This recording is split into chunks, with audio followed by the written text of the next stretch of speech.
नमस्कार दोस्तों, स्वागत है आपका आज के मुख्य समाचार में, जिसमें सबसे पहली और बड़ी खबर में आपको बताएंगे कि एलएसी के पास चीन फिर कर रहा है हरकत, बनाए बंकर, ड्रैगन के सैनिक कर रहे हैं अभ्यास, भारत की है पैनी नज़र। जी हां दोस्तों, यहां पर लद्दाख में अभी मामला सुलझा नहीं है और एलएसी के पास चीन फिर से हरकत कर रहा है, जिसके बाद भारत सरकार मुंह तोड़ जवाब देने को है तैयार। दूसरी बड़ी खबर में जिक्र होगा कि इसराइल ने हमास की 15 किलोमीटर लंबी सुरंग तबाह कर दी, जिसके बाद भारत ने कहा कि हिंसा जल्द से जल्द बंद हो।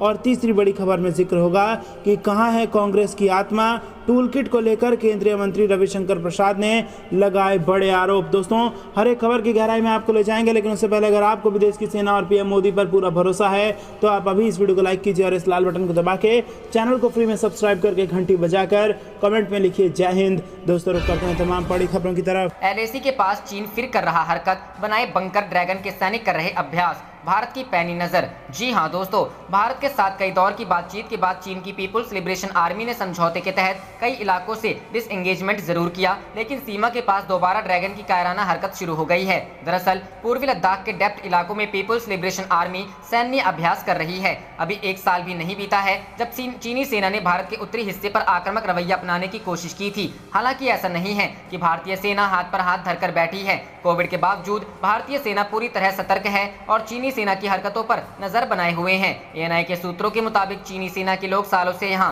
गर्मियों में सैन्य अभ्यास करते आ रहे हैं। पिछले साल भी उन्हें इस दौरान यहां अभ्यास करते पाया गया था, लेकिन फिर वो यहां से आक्रामक तरीके से पूर्वी लद्दाख की ओर बढ़ गए थे। फिलहाल चीनी सेना अपने पुराने हिस्से तक सीमित है, जिसमें कई जगह फासला 100 किलोमीटर से ज्यादा भी है। सूत्रों का कहना है कि ये खबर इसलिए भी अहमियत रखती है क्योंकि आपसी संधि के बाद पैंगोंग त्सो झील से दोनों ही मुल्कों ने अपनी सेना को वापस बुलाया लिया था और तब से ही गोगरा हॉट सहित हॉट स्प्रिंग के कई इलाकों टकराव के विषयों को लेकर दोनों ही देशों के बीच बातचीत का दौर जारी है। इसके बाद से भारतीय सेना भी हरकत में आ गई है और उनकी तैनाती उस क्षेत्र विशेष में की जा रही है। सुरक्षा के मद्देनजर पूर्वी लद्दाख और आगे के दूसरे हिस्सों में भी तैनाती बढ़ा दी गई है। रुख करते हैं अगली खबर की तरफ। इजरायल ने हमास की 15 किलोमीटर लंबी सुरंग तबाह की, भारत ने कहा हिंसा जल्द बंद हो। जी हां दोस्तों, इजरायल और फिलिस्तीनी संगठन हमास के बीच पिछले 9 दिन से जंग जारी है। सोमवार को इजरायल डिफेंस फोर्स ने दावा किया कि उसने हमास की 15 किलोमीटर लंबी सुरंग को तबाह कर दिया है। इजरायल और हमास के बीच जारी जंग में अब तक 200 से ज्यादा लोगों की मौत हो गई है। इसमें 58 से ज्यादा बच्चे भी शामिल हैं। वहीं इजरायल फिलिस्तीन मुद्दे पर संयुक्त राष्ट्र सुरक्षा परिषद की बैठक में कोई नतीजा नहीं निकलने के बाद इजरायल ने गाजा पर हमले तेज कर दिए हैं। वहीं इन हमलों को लेकर अंतर्राष्ट्रीय बिरादरी से मिलीजुली प्रतिक्रिया मिल रही है, जबकि संयुक्त राष्ट्र में भारत ने इस संघर्ष की निंदा की। साथ ही कहा हिंसा जल्द से जल्द बंद होनी चाहिए। ज्यादातर पक्ष इस मामले का शांतिपूर्ण समाधान चाहते। नेता मौसा अबू मरजौक ने कहा कि अगर कोई समझौता होगा तो हमारी शर्तों के साथ होगा, न कि इजरायल की। अगर इजरायल रुकना नहीं चाहता है तो हम भी नहीं रुकेंगे। अमेरिका, कतर, मिस्र और अन्य देश संघर्ष विराम की कोशिशों में लगे हैं, लेकिन चीन ने अमेरिका पर आरोप लगाकर विवाद पैदा कर दिया है। चीन ने कहा है कि अमेरिका संयुक्त राष्ट्र को काम नहीं करने दे रहा, वह रोड़े अटका रहा है। चीन के विदेश मंत्री वांग यी ने कहा कि उन्हें इसका बहुत खेद है कि अमेरिका संयुक्त राष्ट्र को इस हिंसा के खिलाफ खुलकर नहीं बोलने दे रहा है। हम अमेरिका से अपील करते हैं वह अपनी जिम्मेदारियां उठाएं। 9 दिन में कुल 34,000 फिलिस्तीनी गाजा पट्टी से पलायन कर चुके हैं। सैकड़ों बड़ी इमारतें जमींदोज दे चुके हैं।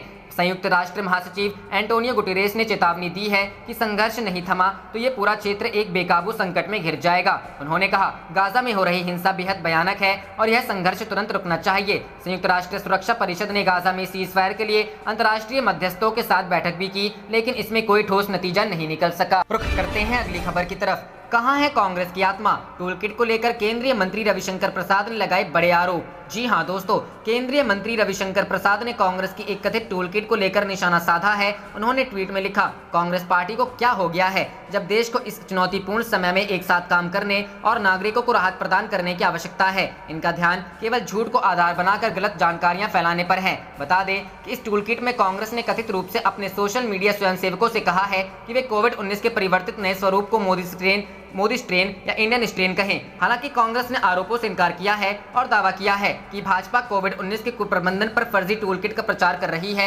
और इसके लिए कांग्रेस के शोध विभाग को जिम्मेदार ठहरा रही है। एक अन्य ट्वीट में उन्होंने लिखा, कांग्रेस की आत्मा कहां है? लोगों की मदद करने के बजाय कोरोना के नए स्ट्रेन को भारतीय स्ट्रेन और मोदी स्ट्रेन का नाम देकर भारत को बदनाम करने के लिए अपने समर्थकों को प्रोत्साहित कर रही है। उन्होंने आगे कहा कि प्रधानमंत्री के खिलाफ इनके नेताओं की नफरत की कोई सीमा नहीं है। रविशंकर प्रसाद ने एक और ट्वीट में लिखा, क्या यह चौंकाने वाली बात नहीं है कि चुनावों में बार बार हारने के बाद कांग्रेस पार्टी अब मुश्किल समय में लोगों के दुखों का फायदा उठाकर पीएम और सरकार के खिलाफ झूठ फैलाकर अपने राजनीतिक भाग्य को पुनर्जीवित करना चाहती है। रुख करते हैं अगली खबर की तरफ। राजस्थान कांग्रेस में फिर बढ़ी रार, सचिन पायलट गुट के सीनियर विधायक ने दिया इस्तीफा, अशोक गहलोत पर निशाना। जी हां दोस्तों, राजस्थान कांग्रेस में एक बार फिर से सचिन पायलट और अशोक गहलोत गुट के बीच मतभेद उभर आए हैं। सचिन पायलट गुट के नेता हेमाराम चौधरी ने विधायक के पद से इस्तीफा दे दिया है। राज्य में मंत्री रहे और पूर्व नेता प्रतिपक्ष हेमाराम चौधरी ने मुख्यमंत्री अशोक गहलोत और विधानसभा स्पीकर को अपना इस्तीफा भेजा है। बाड़मेर की गुड़ामालिनी विधानसभा सीट से छठी बार विधायक बने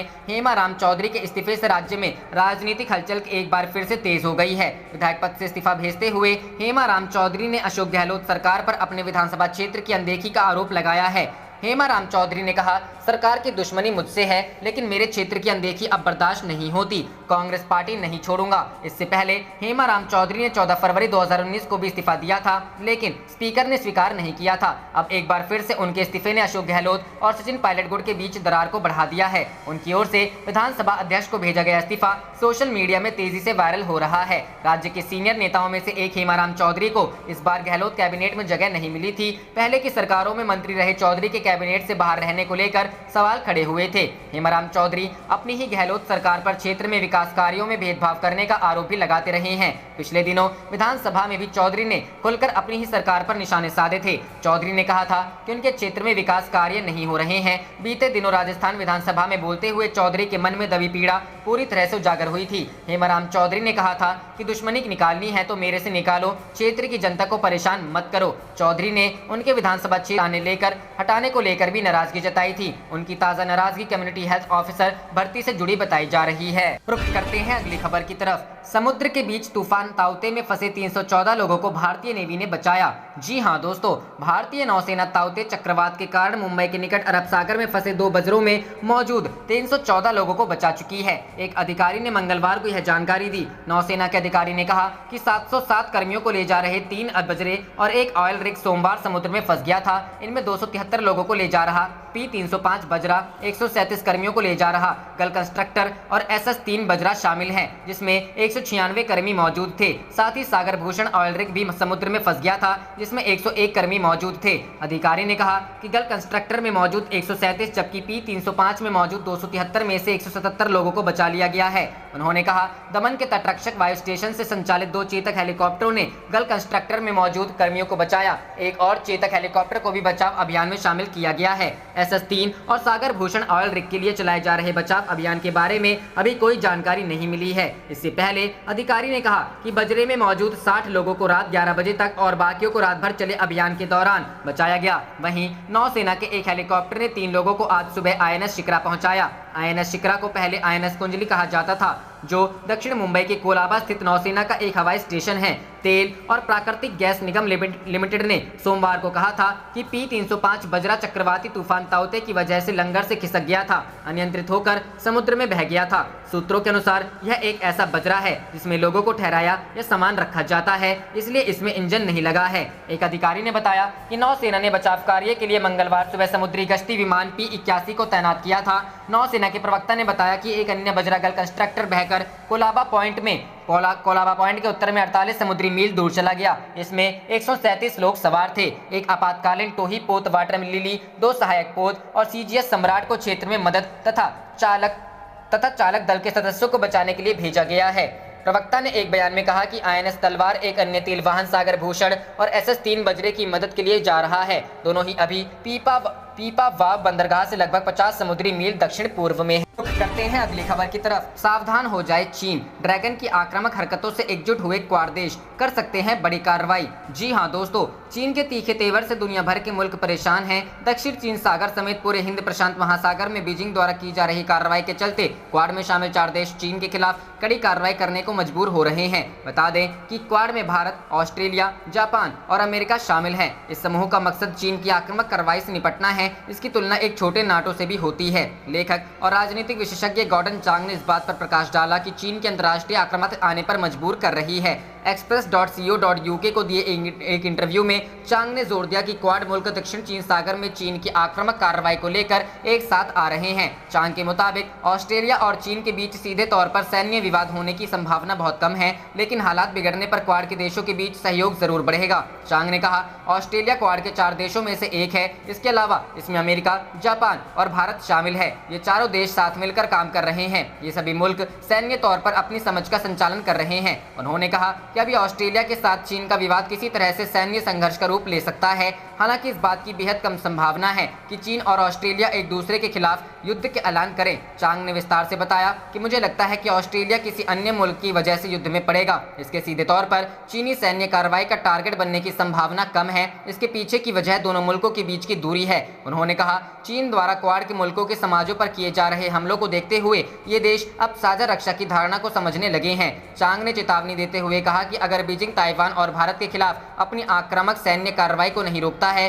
तो स्थिति तनावपूर्ण हो सकती है। रुख करते हैं अगली खबर की तरफ। इजराइल पर अमेरिका का बड़ा फैसला, फिलिस्तीन में मचेगी और तबाही। जी हां दोस्तों, इजराइल फिलिस्तीन के मौजूदा टकराव के बीच अमेरिका के बाइडेन प्रशासन ने इजराइल को 73.5 करोड़ डॉलर यानी करीब 5.4 हजार करोड़ रुपए के हथियार बेचने को मंजूरी दी है। बाइडेन के इस फैसले को लेकर डेमोक्रेट सांसदों ने सवाल खड़े किए हैं। हालांकि पहले कहा जा रहा था कि इजराइल और फिलिस्तीन के बीच जारी हिंसा के बावजूद सांसदों की तरफ से इस समझौते पर आपत्ति किए जाने की कोई संभावना नहीं है। रक्षा सौदों पर आपत्ति जताने वाले ये वे सांसद हैं जिन्होंने इजराइल का समर्थन करने को लेकर अमेरिकी नेतृत्व पर भी बेहिचक सवाल खड़े किए हैं। बाइडेन प्रशासन इजराइल का लगातार बचाव कर रहा है। अमेरिका ने राष्ट्रीय सुरक्षा परिषद में इजराइल फिलिस्तीन के संघर्ष पर तीसरी बार बयान जारी होने से रोका। 3 सांसदों के सहयोगियों ने बताया कि हथियारों की बिक्री के बड़े समझौते से पहले इसके बारे में संसद को आधिकारिक रूप से 5 मई को अधिसूचित किया गया था।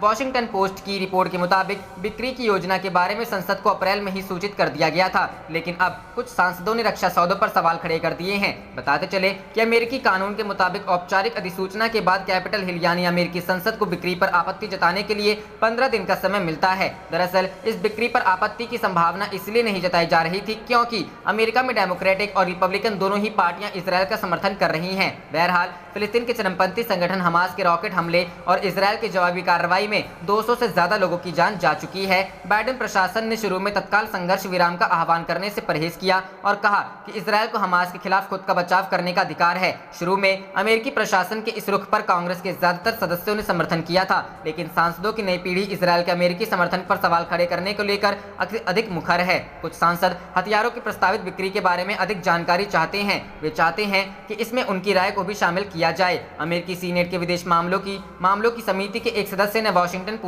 पोस्ट को बताया, पिछले हफ्ते इजरायली सेना के हमलों में कई नागरिकों की जान चली गई। इजरायली सेना ने गाजा में अमेरिकी मीडिया संस्थान एसोसिएटेड प्रेस की इबारत को ध्वस्त कर दिया है। डेमोक्रेटिक सांसद ने कहा कि सीज फायर का दबाव डाले बिना हथियार बेचने से इजरायल सिर्फ नरसंहार को अंजाम देगा। उन्होंने कहा कि स्मार्ट बमों की इस प्रस्तावित बिक्री को इजरायल पर युद्ध विराम पर सहमत होने के लिए दबाव डाले बिना आगे बढ़ने की इजाजत देना केवल नरसंहार को बढ़ावा। रुख करते हैं अगली खबर की तरफ। बड़े पैमाने पर टीकों की आपूर्ति सुनिश्चित करने के लिए सरकार के प्रयास निरंतर जारी, मोदी। जी हां दोस्तों, प्रधानमंत्री नरेंद्र मोदी ने मंगलवार को टीकाकरण को कोविड-19 के खिलाफ लड़ाई में एक सशक्त माध्यम बताया और कहा कि बड़े पैमाने पर इसकी आपूर्ति सुनिश्चित करने के लिए सरकार के प्रयास निरंतर जारी हैं। राज्यों और जिलों के अधिकारियों से वीडियो कॉन्फ्रेंस के माध्यम से संवाद के बाद अपने संबोधन में प्रधानमंत्री ने कहा कि कोविड-19 महामारी की दूसरी लहर में ग्रामीण और दुर्गम क्षेत्रों पर बहुत ध्यान देना होगा। उन्होंने कहा कि जब जिला कोरोना को हराएगा तभी देश कोरोना से जंग जीतेगा। उन्होंने कहा टीकाकरण कोविड से लड़ाई का एक सशक्त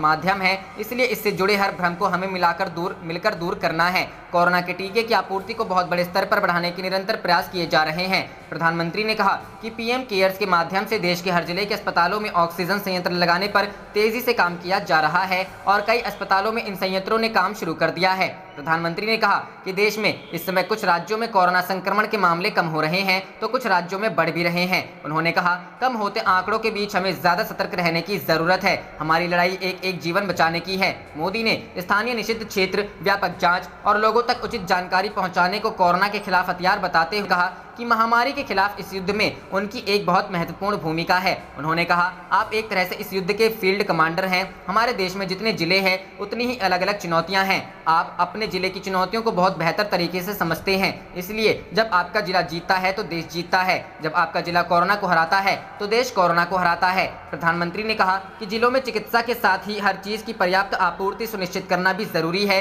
और अपनी जरूरतों को तेजी से रेखांकित करके उनका प्रबंध भी करना है। उन्होंने कहा, चुनौती जरूर बड़ी है लेकिन हमारा हौसला उससे भी बड़ा है। उन्होंने अधिकारियों से कहा कि कोविड के अलावा उन्हें अपने जिले के हर एक नागरिक की जीवन की सुगमता का भी ध्यान रखना है। उन्होंने कहा, हमें संक्रमण को भी रोकना है और दैनिक जीवन से जुड़ी जरूरी आपूर्ति को भी बेरोक टोक चलाना है। रुख करते हैं अगली खबर की तरफ। दुविधा में इमरान, पाकिस्तान में दिनों दिन ध्वस्त हो रहा आंतरिक प्रशासन, जाने इसकी वजह। जी हां दोस्तों, पाकिस्तान अपनी आंतरिक प्रशासनिक मशीनरी को टूटते हुए देख रहा है। ऐसा इसलिए क्योंकि पाकिस्तान की पुलिस और सुरक्षा बल कट्टरपंथी इस्लामी पार्टी तहरीक-ए-लब्बैक पाकिस्तान के समर्थकों की ओर से संचालित देशव्यापी हिंसा को नियंत्रित करने में नाकाम रहे हैं। यह बात ग्लोबल सिक्योरिटी कंसल्टिंग के अध्यक्ष रोलैंड जैकवार्ड ने ग्लोबल वॉच एनालिसिस में एक ओपिनियन पीस में कही है। रोलैंड जैकवार्ड ने लिखा है कि पाकिस्तानी सेना द्वारा भारत के खिलाफ शतव युद्ध शुरू करने के लिए बनाए गए इस्लामिक जिहादी समूह मौजूदा वक्त में बेहद ताकतवर बन गए हैं। इनकी ताकत का अंदाजा इसी बात से लगाया जा सकता है कि ये विदेश नीति के निर्णयों को निर्धारित करने में भी दखल देने लगे हैं।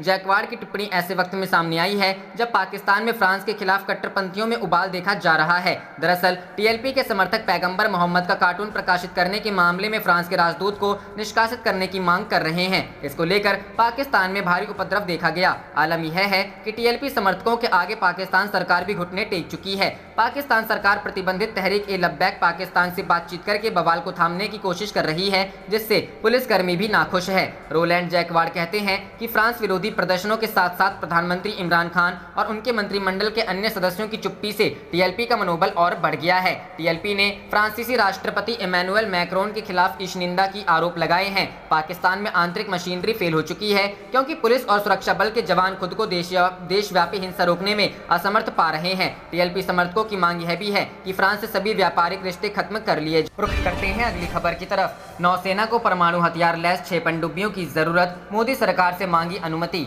जी हां दोस्तों, प्रशांत महासागर में बदलते सामरिक रणनीतिक परिदृश्य को देखते हुए भारतीय नौसेना ने कैबिनेट कमेटी ऑफ सिक्योरिटी द्वारा अनुमोदित 30 वर्षीय पनडुब्बी निर्माण योजना में बदलाव की मंजूरी के लिए केंद्र की नरेंद्र मोदी सरकार से संपर्क साधा है। नौसेना 6 पारंपरिक हमले वाले जहाजों को परमाणु संचालित प्लेटफॉर्मों के साथ बदलना चाहती है। गौरतलब है कि जुलाई 1999 में अटल बिहारी वाजपेयी सरकार द्वारा 24 डीजल हमले वाली पनडुब्बियों को शामिल करने के लिए 30 वर्षीय पनडुब्बी योजना को मंजूरी दी गई थी। अभी तक भारत के पास रूसी संघ से लीज पर एक अकुला श्रेणी की पनडुब्बी आईएनएस चक्र और एक बैलिस्टिक मिसाइल फायरिंग पनडुब्बी आईएनएस अरिघाट है। दोनों स्ट्रेटेजिक फोर्सेस कमांड के अधीन हैं।